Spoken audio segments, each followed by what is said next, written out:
everybody, it's Katie back with another episode of my vlog, and today is Sunday, so it's time for the Cinema Club Sunday Roundup. This one's going to be a really short one because we actually only watched 2 movies this week. And also, I just want to say up front, I am having terrible allergies, so apologies if I'm like sniffling or if I start sneezing in the middle of this video, who knows? We'll see. So the first movie we watched this week was Western Wednesday, One-Eyed Jacks from 1961, directed by and starring Marlon Brando. This is actually the only movie that Brando ever directed. I learned in my research that actually Stanley Kubrick was supposed to direct this movie, but then due to various contractual obligations and whatnot, he wasn't able to. And so the job went to Marlon Brando, of all people. This is kind of an interesting one. It is Marlon Brando and Carl Malden are the 2 principal actors. And at the beginning of the film, we see them working together to pull some criminal activities. And then they wind up having to split up while they're trying to evade the Mexican police. And Brando's character winds up going to prison for 5 years, and Carl Malden's character actually winds up moving to Monterey, California, and becomes the sheriff of the town. So then we see them come back together 5 years later, and Brando is still a criminal, and he is actually in Monterey to rob the bank with a new gang of buddies. But he meets up with Carl Malden's character and sort of sees what's going on with him and actually winds up falling in love with his stepdaughter. So this whole drama ensues where you've got the sheriff who knows the other guy is a criminal and has worked with him in the past and knows kind of what a scumbag he is. And then the criminal character is also falling in love with the sheriff's stepdaughter. So as you can imagine, that goes all kinds of sideways. Another notable person who's in the movie is Slim Pickens. He plays the deputy at the sheriff's station. He's pretty great as the deputy. This movie is great. It is a little bit slow-paced for a Western, and it's a little bit weird because Brando's directing himself, and so you get that thing, kind of the same thing I talked about when we watched Braveheart, where it's like you've got this guy directing himself, and he knows that he looks really good, and so there's like way too many just sort of lingering shots of Brando with like a pensive expression or whatever. And it's kind of weird to watch because you're just kind of like, well, okay, he really likes how he looks. But other than that, it's a really great movie. It's got, he does a great job of directing other than that one sort of fixation with himself. It's a really good story. It doesn't have that much action to it, but the sequences that do have action in them are pretty great. Brando is this pretty great anti-hero in the story because, of course, he's a scumbag criminal, but he's also keeps getting in trouble for doing the right thing throughout the movie. So if you are interested in Westerns, if you're interested in Marlon Brando as a director and not just as an actor, definitely check this out. We watched it on Amazon Prime, and unfortunately there were no subtitles available. There's several Spanish dialogue scenes in the movie. And for whatever reason, there were no subtitles included in the streaming copy that we were watching. And then when we attempted to put on the subtitles just for the Spanish dialogue scenes, it was just the closed caption subtitles. So it just really helpfully said, talking in foreign language inside of parentheses instead of giving us a translation of the Spanish.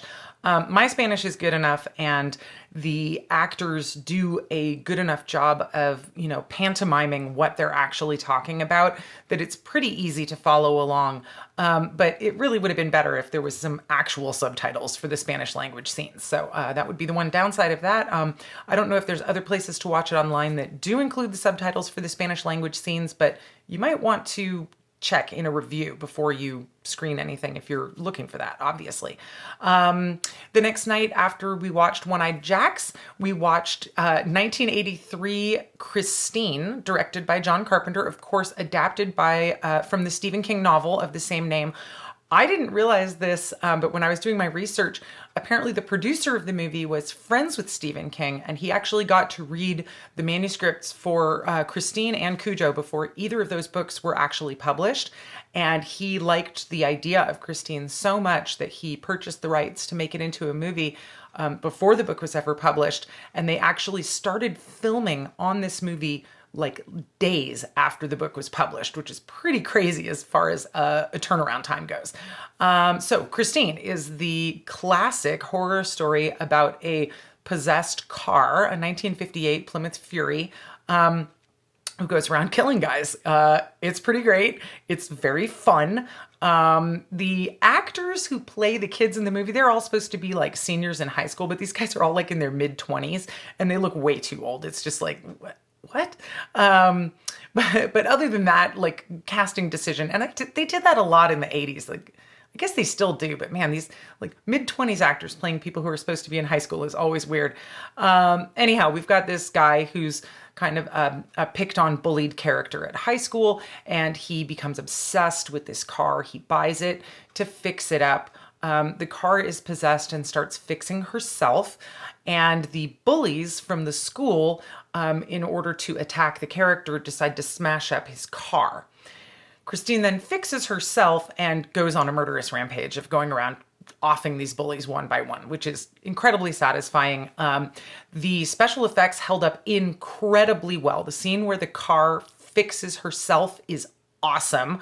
What they did was they crumpled a car and filmed that and then ran it in reverse for the movie. So it's really cool looking, and it's just a flawless special effect, even though it's over 35 years old. Wow, mathing in my head.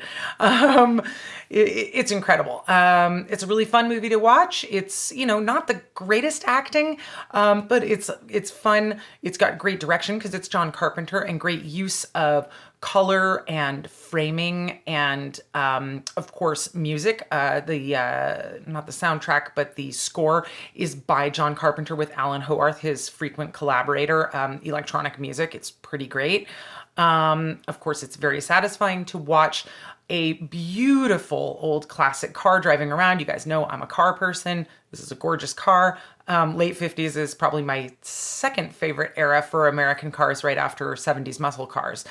So it's really fun to watch this car cruising around and all the beautiful shots of it. And then, of course, it destroying itself to destroy its enemies, but then being able to fix itself. So I should say herself, because straight up feminine pronouns throughout the movie. Also, Harry Dean Stanton shows up in this movie as a cop who's trying to figure out who's running down all of these kids from the high school. So recommended if you like John Carpenter movies, recommended if you like Stephen King stories, recommended if you are a car person, recommended if you like teen screams from the 80s. Christine, great movie, totally fun watch. That's literally it for the movies that we watched this week. We have spent the rest of our watch time this week on Handsome Siblings, which we are almost done with. Man, we are so close to the end of that one.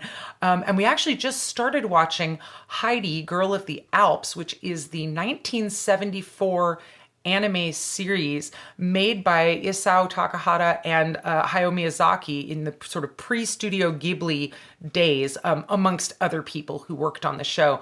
But it's pretty cool. It's an interpretation of the classic novel, but done in a early 70s anime style. And you can really see the proto Studio Ghibli style shining through on that one. We are having a ton of fun watching Heidi, Girl of the Alps. I'll go ahead and put a link to that one down below because we did watch that one on YouTube. If you guys are into anime, check that one out. It's a pretty fun one. If you have little kids, also I would check that one out because obviously it's a very kid-friendly show being done by those guys. Again, that's it for Cinema Club this week. Next week, really excited because we have not only Western Wednesday, we're going to watch The Man Who Shot Liberty Valance, which is one of my favorite Westerns of all time because it has Jimmy Stewart, one of my favorite actors of all time, in it. And then on Friday next week, it's going to be July 3rd, which means, of course, we're going to watch Return of the Living Dead. You should too. Even if you've seen it a million times, that's the day to watch it. We watch it every year. It's a celebration. And then the day after that is July 4th, and that's the day that we always watch Jaws. So if you want to follow along with us, that's The Man Who Shot Liberty Valance on Wednesday, Return of the Living Dead on Friday, and Jaws on Saturday, this next week coming up. Also this next week, I think I am going to skip my midweek vlog uploads just because having my allergies flare up right now is making it hard to talk on camera, hard to think. hard to get motivated to do my vlog. So I'm going to be back next week on Sunday for movie reviews, but I'm going to go ahead and skip my midweek uploads this week and just hopefully let this grass pollen season blow past me and start feeling a little bit more clear-headed. So, as usual, I would love to hear what you guys have watched this last week or what you're planning on watching next week coming up. Any recommendations for our Cinema Club chapter would be appreciated. Drop me a comment down below, or you can always email me, katie@goblinco.com. All right, I will go now. I won't see you guys till next week, so have a great week. Take care, stay safe. Thanks for watching, and I'll see you next week.